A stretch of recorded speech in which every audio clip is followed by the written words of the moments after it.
Muy buenas noches, gracias por venir una vez más a esta clase sobre la doctrina de la gran salvación. Vamos a orar, por favor. Padre nuestro, damos gracias por tu gracia. Damos gracias por este concepto, esta doctrina fantástica de la justificación por fe. Gracias por darnos la fe.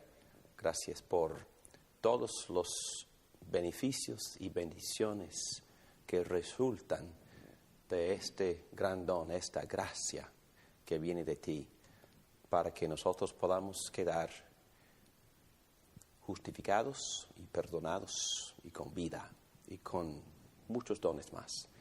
Te pedimos que tú nos guíes y que nos animes muchísimo. Prepáranos para poder compartir con otros las grandes nuevas de salvación, empezando con este don de la justificación, en el cual recibimos justicia, perdón, gozo y paz.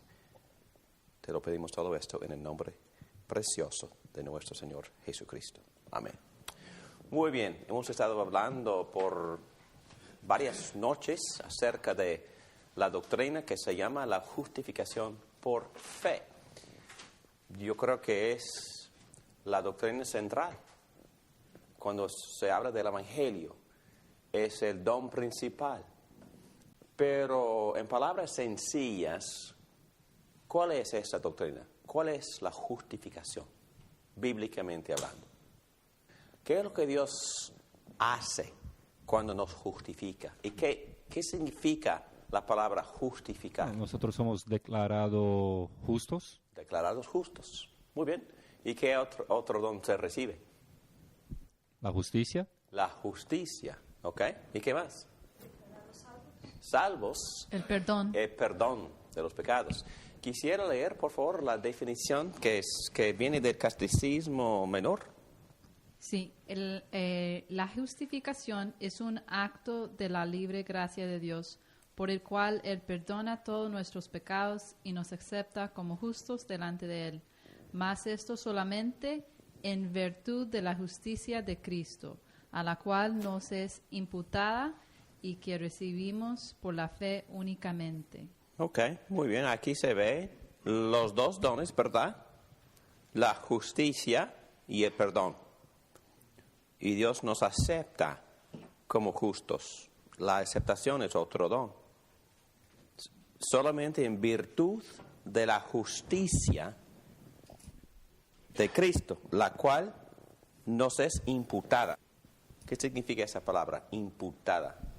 Transferida. Transferida, puesta, conferida, otorgada, nos cubre, dada, nos cubre. ¿Ok? Y hay una palabra que vamos a tocar al ratito, pero es la palabra forense. ¿Qué significa esa palabra? Tiene que ver con las leyes, ¿verdad? O lo criminal. Entonces, ¿recuerdan ustedes que cuando hablamos de esta doctrina es una metáfora que se expone en qué contexto? ¿Dónde estamos? ¿En qué contexto estamos para ser justificados? ¿Dónde estamos? En el corte. En la corte. Estamos en la corte, ¿ok? Y estamos ante el juez. El juez nos declara justificados, nos declara perdonados y nos libera. Nos libera para que podamos salir de la corte sin tener que pagar ninguna sentencia por nuestros crímenes. Interesante, ¿no? Y todo se hace de manera que permite que Dios mantenga su justicia. Recuerdan que el apóstol Pablo dijo que es el justo que justifica. Entonces Dios nos perdona y nos libera y nos acepta de manera que conserva su propia justicia como juez perfecta, justa, santa, que tiene que castigar el pecado a lo máximo. Y lo hace. ¿Cómo y dónde? Que en la cruz de Cristo. Y Cristo absorbiendo la ira del que tiene que castigar y para que esa ira se desvíe del criminal, en este caso el rebelde, nosotros, el pecador, que hemos quebrantado todas las leyes de este juez. El que da la ley, el dador de la ley, también nos justifica por castigarse a sí mismo. En ese sentido, envía a su Hijo, que es Dios mismo, pone nuestro pecado en su Hijo y castiga en Cristo nuestro pecado para que la justicia de Él se propicie. Entonces el juez queda satisfecho por lo que Cristo hace en la cruz, ofreciéndose como sacrificio perfecto, recibiendo en su cuerpo lo que nosotros merecemos por nuestros pecados. Y por eso el Dios justo mantiene su justicia y a la vez justifica y perdona y nos declara libres, justos e inocentes y nos permite que salgamos de la corte sin tener que ser castigados. Interesante, ¿no? Así es nuestro Dios y así es el Evangelio. Y hermanos, estas son buenas nuevas, muy buenas nuevas. Muy bien, muchos dones más resultan de esta gran doctrina. Por favor, si tienen sus Biblias, vamos a abrir la Biblia al libro de Romanos, a la carta que el apóstol Pablo escribió a los romanos. Vamos a ver el capítulo 5, Romanos 5. En consecuencia, ya que hemos sido justificados mediante la fe, tenemos paz con Dios por medio de nuestro Señor Jesucristo. ¿Quieres seguir, por favor, el versículo 2? También por medio de Él y mediante la fe tenemos acceso a esta gracia en la cual nos mantenemos firmes. Así que nos regocijamos en la esperanza de alcanzar la gloria de Dios. Y no solo en esto, sino también en nuestros sufrimientos, porque sabemos que el sufrimiento produce perseverancia. La perseverancia, entereza de carácter, la entereza de carácter, esperanza.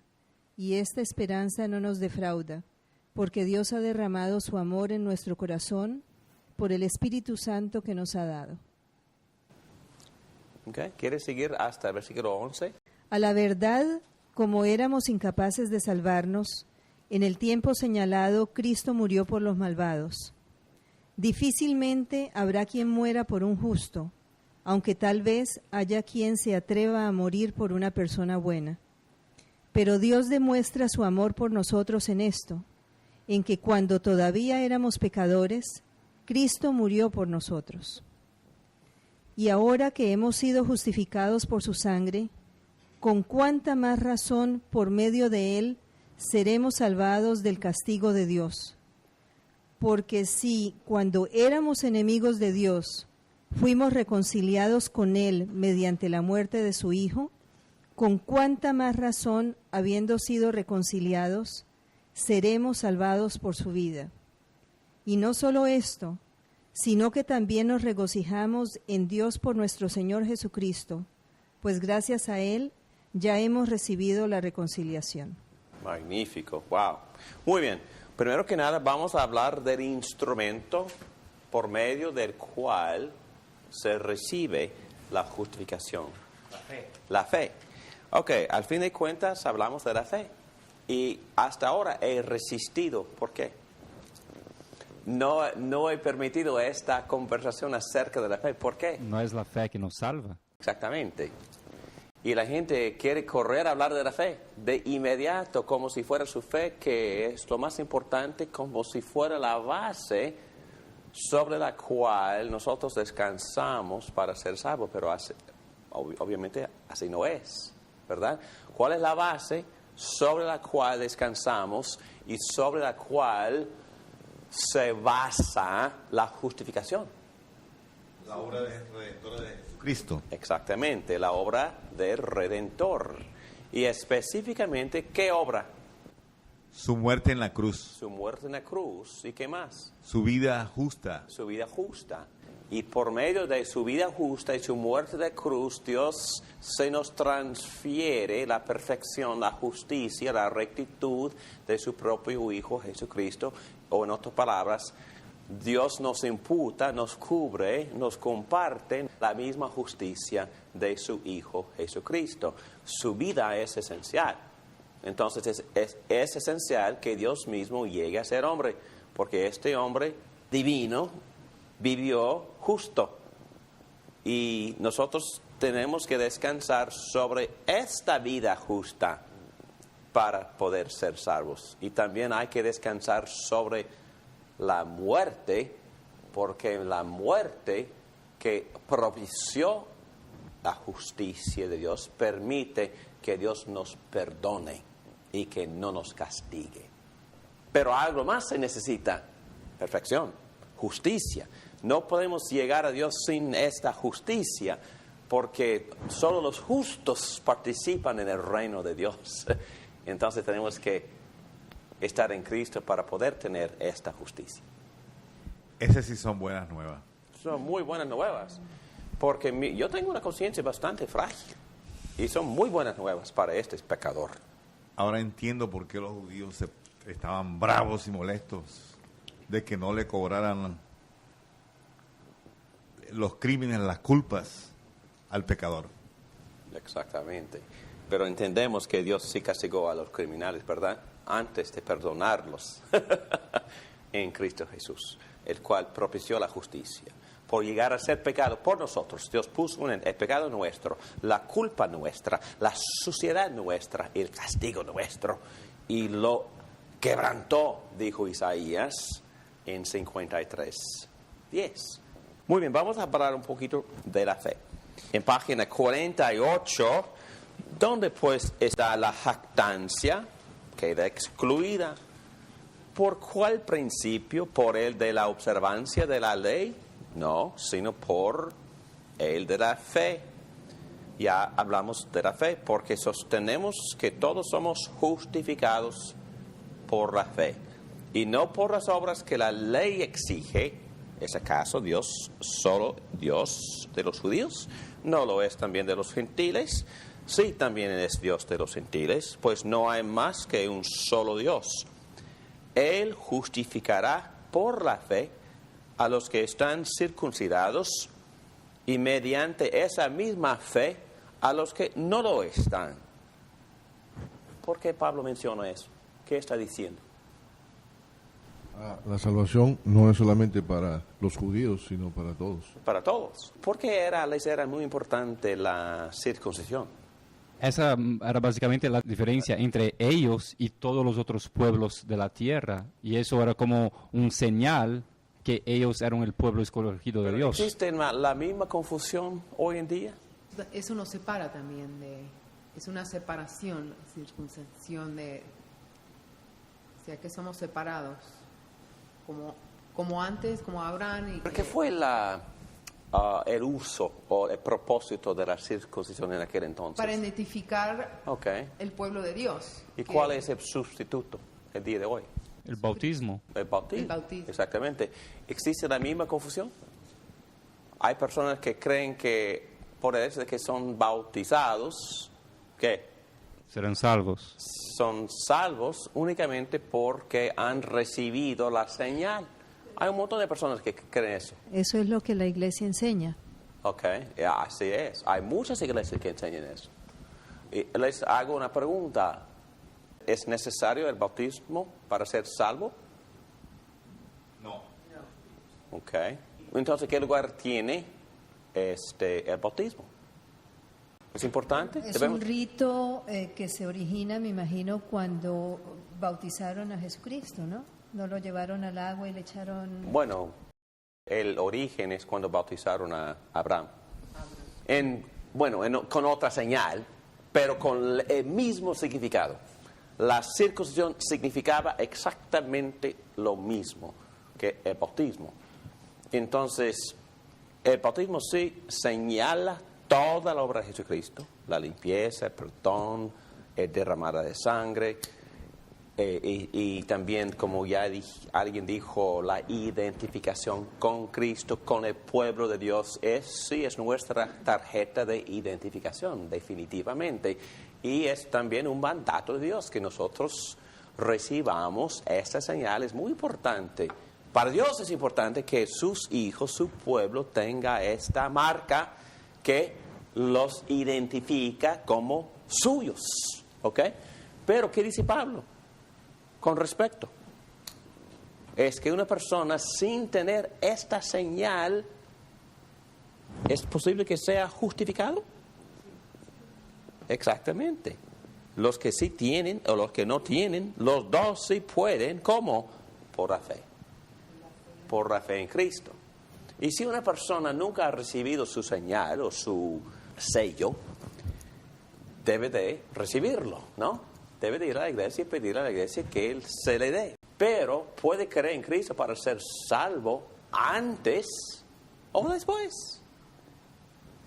A pesar de que vamos a diferenciar, no estamos diciendo que no hay creyentes allá, no estamos diciendo que no hay pueblo de Dios allá, no estamos diciendo que el bautismo allá sea inválido. No, estamos diciendo que es bueno buscar la pureza de enseñanza.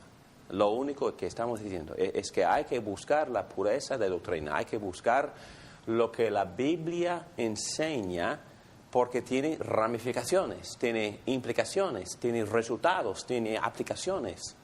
Si siempre estoy luchando para merecer la gracia, merecer la salvación, merecer mi premio, merecer favor, merecer amor, entonces voy a vivir así. Voy a vivir inseguro, con miedo, con temores, y no voy a ser muy útil, muy efectivo. Mucho trabajo, con muchas inseguridades. Bueno, yo tengo un montón de todos modos. Igual. Sí, bueno. Entonces necesito toda la ayuda que puedo obtener para cubrir mis inseguridades. No quiero añadir ese concepto fatal a mi bienestar. ¿Ok? Parte en la Iglesia Católica, una de las cosas que se le da es como que el ministro es superior, o sea, desde el momento que se sienta en un púlpito y lo separa, y como que lleva una connotación de que tiene un estatus diferente, y bueno, eso es esas enseñanzas de estar siempre inseguro, es como que, bueno, es que sí, es completamente trascendental ir corriendo al ministro para que nos diga qué hacer o para que, no sé, nos dé una confesión o algo así. Entonces, creo que todas esas dos características van de la mano. Vamos a tocar ese tema cuando hablamos de las diferencias entre la justificación protestante y la católica. Entonces, el bautismo es tan importante como era para los judíos la circuncisión. Es una señal de que eran de pacto, y para nosotros es una señal. Es la misma señal, exactamente la misma señal.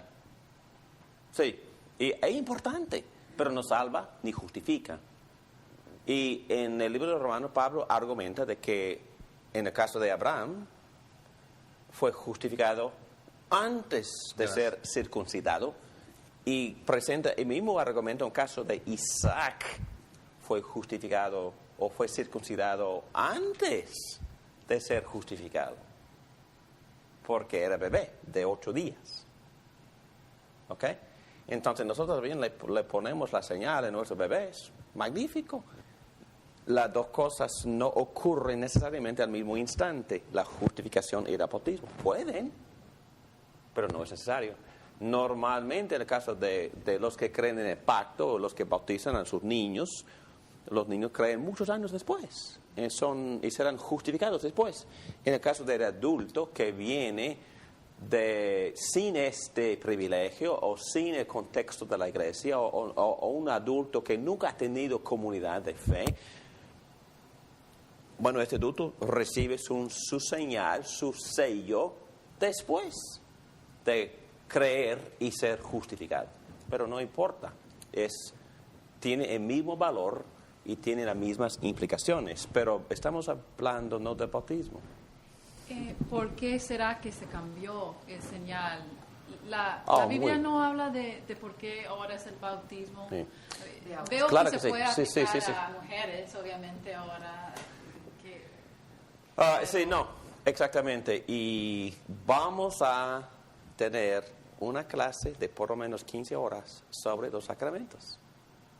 Y me gustaría posponer esa discusión, pero hay respuestas. Y la respuesta corta es que Cristo cumplió lo que significaba la señal de sangre, porque Él mismo, o sea, dice de Él en Colosenses 2, que Él es la gran circuncisión que murió sangrando para limpiarnos, y por eso la señal después no incluye la sangre. Es una señal totalmente limpia de agua, representando la obra completa de la gran circuncisión de Jesucristo en la cruz. La sangre ya no tiene que derramarse, porque ya se derramó una vez para siempre. También dice que el Espíritu Santo nos hace una circuncisión en el corazón. Exactamente, exactamente. Y eso es otra implicación. El bautismo indica la limpieza del corazón. La circuncisión siempre indicaba, aún en el Antiguo Testamento, Jeremías 4:4, Deuteronomio 10:16, siempre habla de la necesidad de tener un corazón circuncidado, limpiado por el Espíritu. Y Jeremías dice, hay que circuncidar, es lo que dijo, el prepucio de su corazón. Ok, hablando de lo que hace el Espíritu Santo, obviamente. Muy bien, seguimos hablando de la fe, en página 49. La fe, en número 2, la fe no es el motivo. Entonces, Dios no nos salva por el motivo de que creemos, no es el instrumento de recibir nada más. Hay una gran diferencia, porque la fe no es una obra que Dios premia o que Dios da, a la cual Dios le da recompensa. No, la fe es simplemente el instrumento. Y cuando creemos, aquí están confiando, dependiendo, aceptando pasivamente, no es obra, reposando, descansando, entrando en unión con Jesucristo. Entonces, estas son las palabras que representan la fe salvadora. Es confiar en Cristo, es el instrumento que nos permite aceptar, recibir todos los dones de la gracia salvadora de Dios. ¿Okay? Es por creer. Y hablamos anteriormente de la definición. Hay aspectos intelectuales, son conceptos que hay que aceptar, hay que entender que Cristo vino en carne, hay que entender que Cristo murió en la cruz por los pecados y muy poco más para poder ser salvo. ¿Ok? Pero la fe también implica la entrega de la vida. La fe implica una conexión espiritual, implica relación, porque la metáfora, y prediqué sobre esta metáfora el domingo pasado, cuando entramos en relación con Cristo, entramos por la fe. Cuando dos personas, hombre y mujer, se casan, entran en íntima unión por fe. La persona, la mujer en este caso, empieza a confiar en este hombre y el hombre empieza a confiar en esta mujer y combinan sus dos vidas y es una expresión de fe. Yo confío en ti y esa persona confía en mí y nos unimos para ser una sola carne. Es la misma metáfora que se usa para nuestra relación con Jesucristo. Entonces, esta metáfora señala la realidad de entrar con fe, entregarme con fe, confiar, reposar en Cristo. Todo esto es lo que implica creer o tener fe. Siempre es personal, siempre es espiritual, siempre implica unión, siempre implica entrega, siempre implica la aceptación de algunas verdades, tales como la encarnación y el sacrificio de Cristo en la cruz para poder salvarnos. Muy bien. Y ahora los resultados. Ya hemos leído el texto. ¿Ustedes me pueden dar la lista? ¿Cuáles son los demás dones que cuando creemos en Cristo, Dios nos justifica, nos declara justos, nos perdona, pero qué más se nos da? Es la pregunta. Según este texto de Romanos 5 que ya hemos leído desde el versículo 1 hasta el 11, ¿cuáles son los resultados de la justificación? ¿Qué más? justicia y perdón son los dones principales, exactamente. ¿Qué más? En versículo 1 hay otro don. Mediante la fe tenemos Paz. ¿Qué significa paz con Dios? Paz. ¿Por qué necesitamos establecer paz con Dios? Ahí mismo dice que nosotros éramos enemigos de Dios, estamos en guerra. En guerra. Entonces, ¿qué tipo de paz se trata aquí? Dejar de pelear con Dios. Dejar de pelear. Entonces es un tratado de paz. Es un peace treaty, ¿verdad? Entonces, ¿quién deja las armas? Dios. Dios. ¿Quién deja la ira? Dios. ¿Quién deja de estar tan enojado con nosotros hasta enviarnos al infierno? Dios se tranquiliza muchísimo y por eso tenemos un tratado de paz. Qué bueno, ¿no? Y que nunca íbamos a ganar esa guerra con él. Sí, no vamos a ganar esa guerra. Yo menciono esto primero porque en casi la gente quiere empezar a hablar de la paz interior, la paz subjetiva, la tranquilidad. Y eso también sucede, pero no es lo que este texto enseña.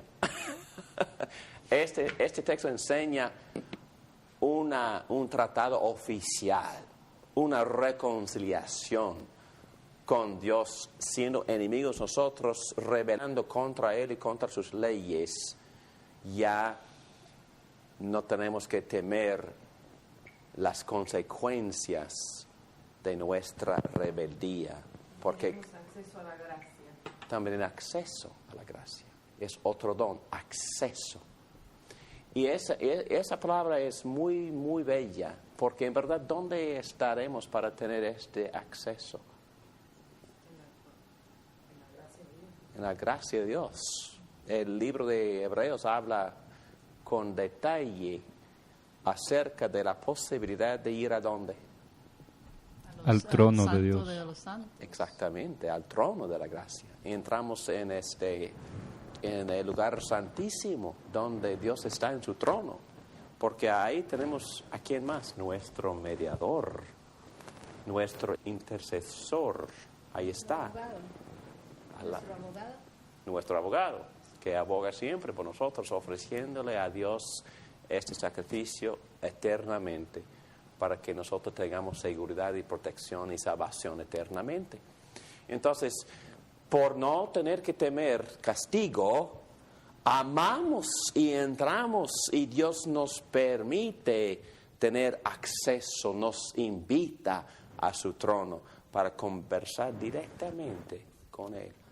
Por supuesto que sí, con nuestro abogado aquí mismo, pero tenemos esta íntima comunión, tenemos acceso íntimo hasta que podamos empezar a expresar nuestro amor en términos cariñosos con nuestro Padre Celestial. Es un precioso don que se extiende también de la justificación. ¿Qué más se ve?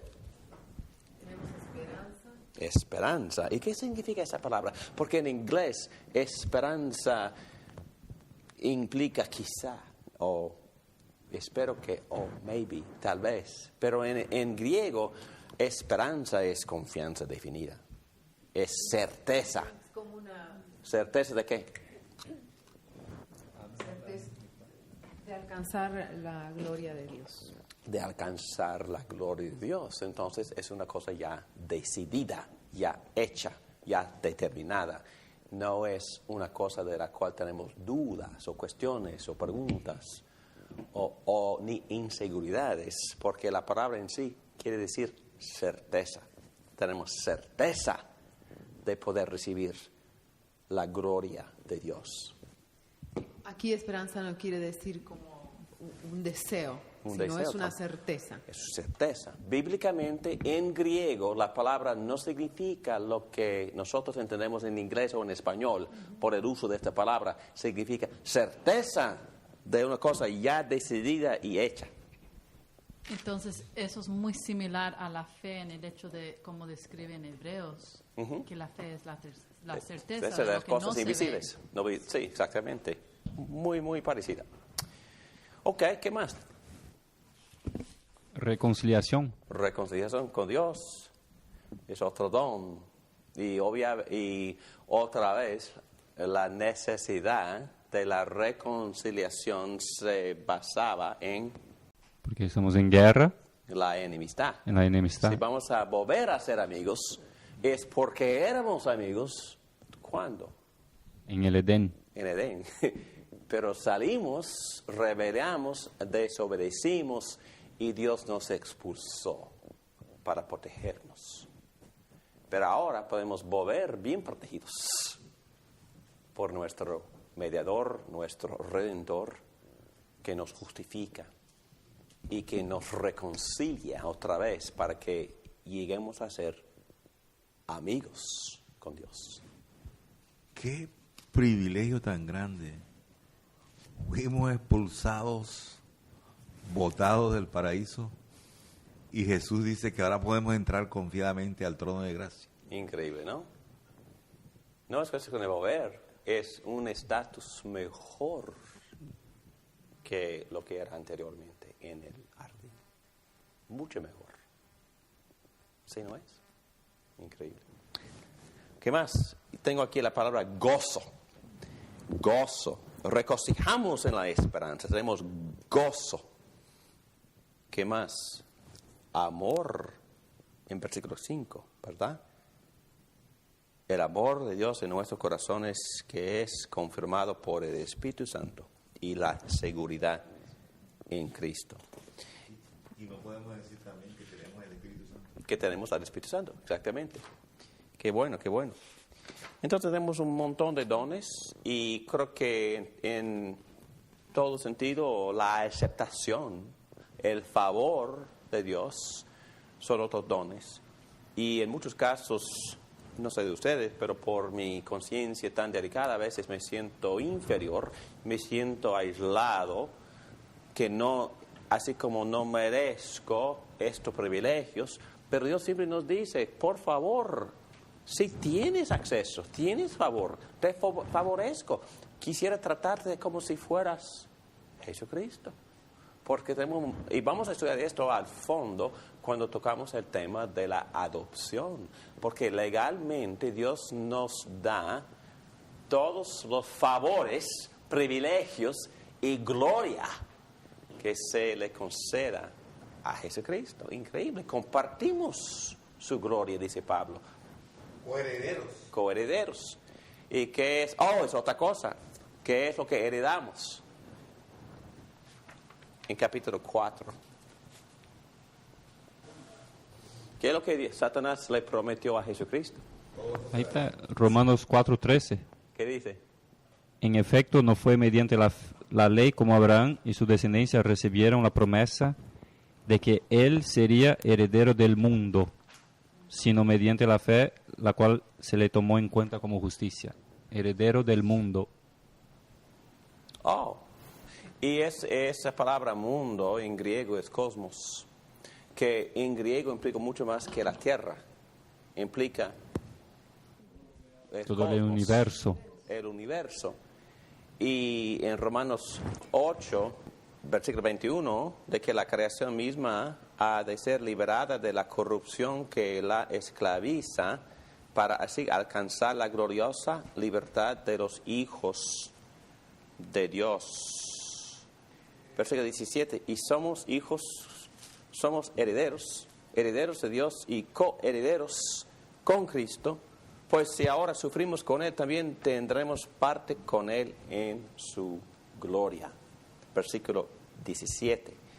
Y es otra parte de los beneficios, la herencia.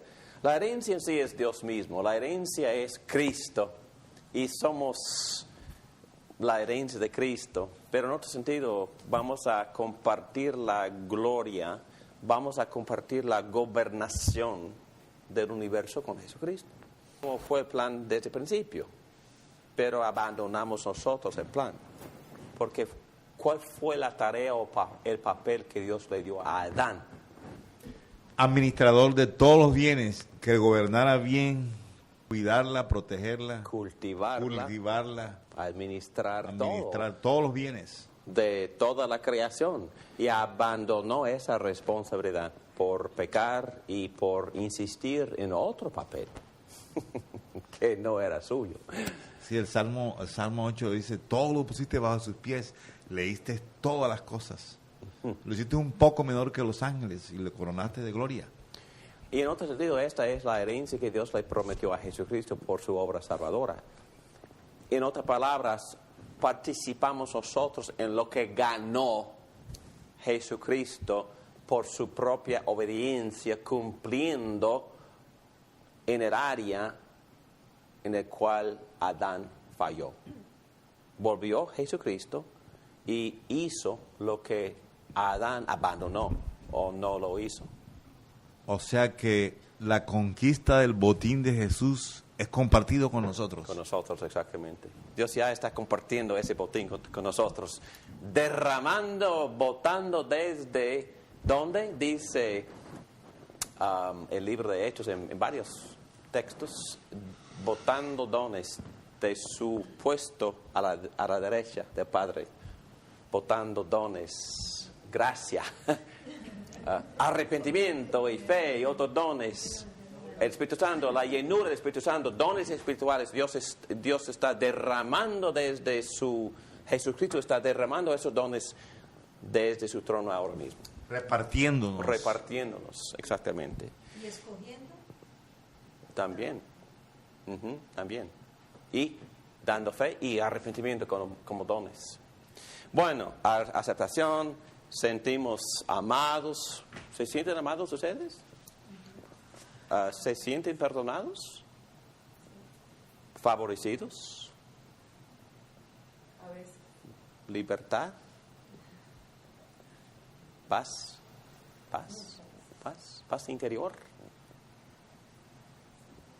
¿Gratitud? ¿Empeño? ¿Motivación? ¿Se sienten motivados? ¿Motivados para qué? Para amar, servir, usar todo lo que Dios le ha dado para glorificarle, servirle, amarse los unos a los otros y expandir su reino por discipular a otros. Representarlo, de cierta forma. Somos representantes. Totalmente, somos embajadores de otro gobierno y tenemos un mensaje representando ese gobierno. Ese mensaje es el mensaje de la reconciliación, dice Pablo en 2 Corintios capítulo 5, hasta que rogamos arrodillados al mundo, por favor, reconcíliense, por favor, acepten a este Salvador. Por favor, entren con nosotros en este reino que no merecemos, pero con mucha humildad aceptamos la paz, el gozo y la justicia de Jesucristo, compartiendo este reinado con Él, según Romanos 14. Y entonces, siendo embajadores, Él nos da un propósito eterno, Propósito que no eterno. es solo terrenal. Sí, exactamente. Porque la crítica de esta doctrina o a esta doctrina es que paraliza o hace que la persona descanse o que no haga nada o peor, que desobedezca porque todo ya está hecho. Pero, hermanos, es al contrario. Nada, absolutamente nada motiva como esta doctrina. Es el concepto más motivador del mundo. Es el concepto más motivador de la historia del mundo. ¿A dónde han ido este concepto? Siempre ha sido desarrollo económico en las familias, en el gobierno. Había paz y estabilidad y un desarrollo de las bellas artes, de la industria y de la civilización entera. Esta doctrina se motiva. Y si se envía otra doctrina de opresión y de temor, de culpa, de superioridad de los líderes, siempre este concepto oprime y deprime. Pero no, libera. Tiene tanta energía la justificación por fe. Tiene tanta energía que los pastores anglosajones antes de la guerra civil en los Estados Unidos, rehusó compartirlo con los esclavos, sabiendo los resultados.